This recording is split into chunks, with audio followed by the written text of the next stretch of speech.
કે સ્વાર્થી કહે છે મને પ્રભુજી પધારો.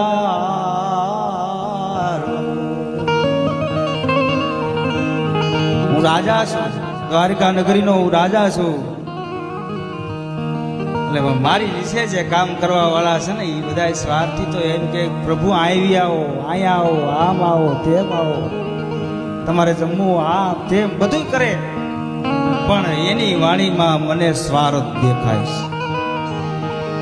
એની વાણીમાં મને સ્વાર્થ દેખાય છે. એટલે કીધું કે સ્વાર્થી કહે છે મને પ્રભુજી પધારો રે. બસનારે મળ્યો સોદાનો ઈ તુકારો રે, બસવારો મને આભર્યો